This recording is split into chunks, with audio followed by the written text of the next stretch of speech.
Shoulder bursitis. What is it and how do we treat it?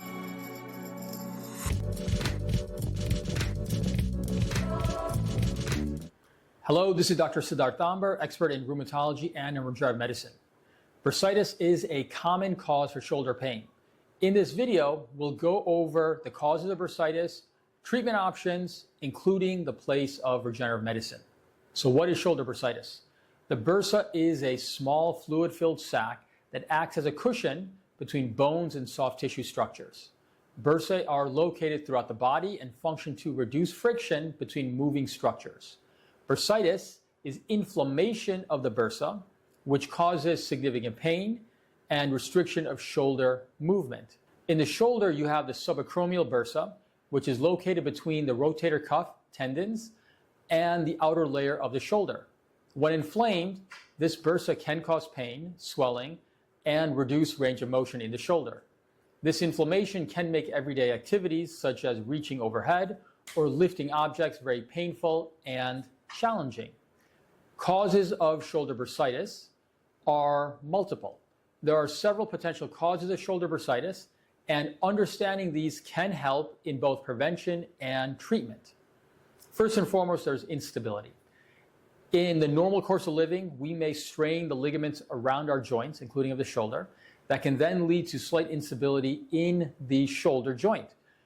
Repetitive motion, engaging in activities that involve repetitive shoulder movements such as painting, swimming, or playing certain overhead sport activities such as tennis or baseball can weaken the ligaments, thus leading to more instability and stress in the shoulder joint and the rotator cuff tendons. That irritation of the rotator cuff tendons can then lead to irritation of the bursa as well, leading to bursitis. Postural issues are another potential cause for instability as well. In particular, poor posture, where you are either slouching or forward head position, can place additional stress on the shoulder joint and surrounding structures, contributing to bursitis. A direct injury to the shoulder, such as a fall or direct blow, can also cause acute inflammation of the bursa. Even minor injuries, if frequent, can accumulate and result in bursitis. Infection, although very uncommon, but a bacterial or viral infection can spread to the bursa as well. This is very rare, but more serious and requires more prompt medical attention and treatment with antibiotics. In addition, there are underlying conditions that can also lead to generalized inflammation. So certain medical conditions such as rheumatoid arthritis, psoriatic arthritis, gout, and diabetes increase the risk of bursitis because of the overall inflammation. These conditions can cause systemic or total body inflammation, which can then also cause inflammation or bursitis as well, including in the shoulder. There are various symptoms of shoulder bursitis. The symptoms can vary in intensity, but typically include pain, in particular a deep aching pain of the shoulder that may worsen with movement or pressure. Swelling, which can be either visible swelling when you're looking at the shoulder or just a sense of fullness of the shoulder as well. Limited range of motion is very common in bursitis, difficulty moving the shoulder, in particular with overhead motions. In addition, tenderness, in particular over the anterior or lateral part of the shoulder where the bursa resides, can occur as well. Sensation of weakness can also occur in the shoulder, particularly when you're trying to lift objects or perform certain activities, lifting objects over your head. When it comes to testing, diagnosing shoulder bursitis involves a combination of a thorough and particular medical history, physical examination, and imaging tests. In terms of medical history, your physician will likely ask you about your symptoms, how long you had them, what activities or injuries may be contributing to your pain as well. Understanding the context of your symptoms can provide important clues for diagnosis. In terms of physical examination, during your physical examination, your physician should be checking for, do you have any tenderness, swelling, or restriction or range of motion of the shoulder? In addition, are there any particular specific motions or maneuvers that seem to exacerbate your shoulder pain as well? Can be a very key clue as well. When it comes to imaging tests, there are a number of things to consider. X-rays, while they're not really specific for the bursa, they're frequently done to rule out whether you have arthritis or a fracture of the shoulder. Ultrasound, diagnostic musculoskeletal ultrasound, is my preferred and preferential way to look for bursitis in the shoulder. Ultrasound is great for looking at the rotator cuff, the bursa itself, see if there's any findings of fluid accumulation in the bursa or any inflammation in the bursa as well can also be diagnosed. MRI can also sometimes be done, not always required, but can be good for looking at the soft tissue structures as well as the bone. It can also look at inflammation, as well as look to see if you have any other structures that may be damaged, including the labral tears or rotator cuff tears. In terms of treatments, there's a range of different things that can be done. When it comes to conventional treatments, the aim is to reduce the pain and inflammation, improve your range of motion, as well as prevent future episodes. So when it comes to conventional options, here are a number of things to consider. Rest in ice is frequently done. Resting the shoulder, putting some ice on it can be helpful in terms of reducing inflammation. In particular, adjusting your activities that may be causing repetitive stress in the shoulder can help to prevent progressive irritation of the bursa. This may involve adjusting your posture, modifying your workspace, or adjusting your exercise routine. Applying ice packs to the affected area for 15 to 20 minutes can also be helpful for helping to reduce overall inflammation and pain as well. When it comes to medications, there are a number of over-the-counter anti-inflammatory medications such as ibuprofen and naproxen that can be helpful in managing pain and reducing inflammation. In some cases, your physician may actually prescribe stronger medication if needed for treating your shoulder bursitis. Physical therapy and exercises are a really key part of also managing shoulder bursitis.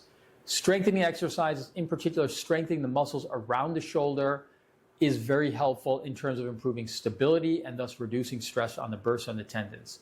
Focusing on exercises that help to strengthen the rotator cuff and scapular stabilizing muscles is very key. Improving stability is very key when it comes to helping to prevent future episodes of bursitis. Stretching, regular stretching, improving flexibility, reducing tension on the shoulder and the muscles decreases the likelihood of bursitis as well. Ergonomic adjustments can also be made with the help of physical therapy, either adjusting your workspace or activities that are leading to your shoulder strain or bursitis can be made. This may include adjusting the height of your computer monitor, using a supportive chair, or modifying your exercise routine. In addition, employing a proper warm-up and cool-down before activity is very key. Always warm up before engaging in physical activity and cooling down afterwards. This helps to prepare the muscles and the joints for activity and aids in recovery as well. Avoid overuse if possible. Be mindful of activities that involve repetitive activity and stress on the shoulder joint itself. If certain activities are unavoidable, consider modifying them so that there's less stress on the shoulder also. If you can maintain good posture, that's also key as well. Maintaining good posture to reduce the unnecessary strain in your shoulder can be very helpful. Pay attention to your posture throughout the day, especially if you spend long periods of time sitting or working at a computer. Physical therapy can also include other modalities that can be helpful for pain, such as ultrasound therapy or electrical stimulation to reduce pain and inflammation. Diet and nutrition can also be very helpful here. A low inflammatory diet, which means avoiding refined sugars, reducing red meat, and employing a Mediterranean diet can be helpful. A Mediterranean diet means relying more on vegetables and legumes, and preferentially chicken and fish rather than red meat. Anti-inflammatory supplements can also be helpful, including omega-3 and curcumin for helping to reduce inflammation and pain. Steroid injections, such as corticosteroids, can also be utilized to help to reduce inflammation in the bursa. While effective in the short term, these injections are generally not recommended to be done repetitively or long-term because they can weaken the tendons and tissues in the shoulder. If you're injecting into the bursa that's inflamed, if it's possible to remove the inflamed fluid from the bursa, that can also be helpful. Regenerative medicine treatments can also be considered.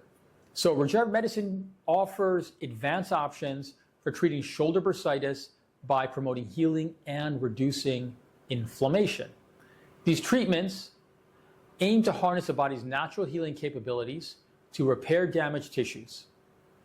By improving stability, by strengthening ligaments and tendons, you can help to reduce the overall stress on the shoulder joint and the bursa itself. You can also reduce inflammation with orthobiologic treatments, which can help to reduce chronic inflammation and reduce the pain from bursitis long-term as well. Platelet-rich plasma is a common first-line orthobiologic and regenerative medicine treatment. It involves taking a sample of your own blood, concentrating it into a high concentration of platelets, and injecting that high concentration of platelets into the tissue that's been damaged to help to accelerate the normal healing process that occurs when you've injured the tendons, the ligaments, the muscles, and the joints. PRP treatment for the bursitis and the bursa can be particularly helpful in reducing inflammation and promoting tissue healing in the shoulder bursa long term. The platelets contain various growth factors which are essential for stimulating tissue repair. Platelet lysate is a version of platelet-rich plasma where you only take the growth factors. It's less inflammatory and very helpful when it comes to treating bursitis. Prolotherapy is a treatment that involves injecting a concentration of dextrose or sugar water, and that works by stimulating the body's healing process. It's utilized to treat chronic ligament and tendon injuries, including those that occur in the shoulder. Prolotherapy works by causing a mild inflammatory response that triggers the body's natural healing mechanisms to strengthen and repair damaged tissues. Next is bone marrow aspirate concentrate. This involves taking a sample of your own bone marrow, concentrating that to a high concentration of your own bone marrow cells, including your own high concentration of your own mesenchymal stem cells, and then injecting those into the areas that have been damaged. Bone marrow concentrate can be beneficial for shoulder bursitis, in particular cases that are due to more significant rotator cuff and ligamentous injuries. There are other types of orthobiologics as well, such as platelet lysate, interleukin receptor antagonist protein, and alpha-2 macroglobulin that are more anti-inflammatory and that are helpful if you have shoulder bursitis. Real key is that you want to have a very personalized treatment to your treatment approach. Important because no one has the exact same medical issues, and you want to utilize a very thorough history, imaging, and comprehensive treatment plan to really get to treating your condition very specifically. By having a very detailed history and examination, you need to figure out what's actually causing your medical problem. By utilizing appropriate imaging studies, you can figure out if your issues are more tendon and ligamentous in origin first, which is then causing your bursitis, or is it only a bursitis? Then developing a customized treatment plan that combines both conventional and regenerative medicine treatments to tailor that to your specific condition and lifestyle.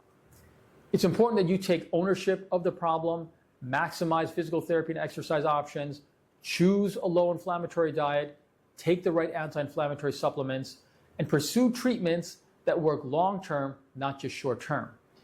In addition, ongoing monitoring and adjustment of your treatment and process should be done as well. Treatment plans should be flexible and adjusted based on your response to treatment. Make necessary adjustments and ensure optimal outcomes by adjusting based on how you're responding. So, when should you seek medical attention? While many cases of shoulder bursitis can be managed with conservative treatments, there are situations where you should pursue medical attention. For example, if you have severe pain, if the pain is so severe and it's not improving with just conservative options like rest and over-the-counter pain medications, I would recommend seeing your physician. If there's any signs of infection, such as if you notice redness, warmth, or fever, in particular with shoulder pain, definitely seek immediate medical attention. If you have limited range of motion and it's not getting better fairly quickly, worthwhile to figure out what's causing that range of motion. And also if you have persistent symptoms. If your symptoms persist despite conservative treatment, it may be necessary to explore other treatment options, including regenerative medicine treatment options. At Chicago Arthritis and Regenerative Medicine, we see shoulder issues frequently, and it's not uncommon that people have bursitis issues. In my experience, for patients who've got chronic shoulder bursitis who have not responded to traditional therapies, frequently they can still get relief and improvement with regenerative medicine treatment options, including prolotherapy, platelet-rich plasma, and bone marrow stem cells. These treatments can help to reduce pain, improve function, and in many cases delay or avoid the need for more aggressive surgical procedures. In summary, shoulder bursitis is a common condition that can significantly impact your quality of life. However, with the right diagnosis and a comprehensive treatment plan, it is possible to manage and even overcome this condition.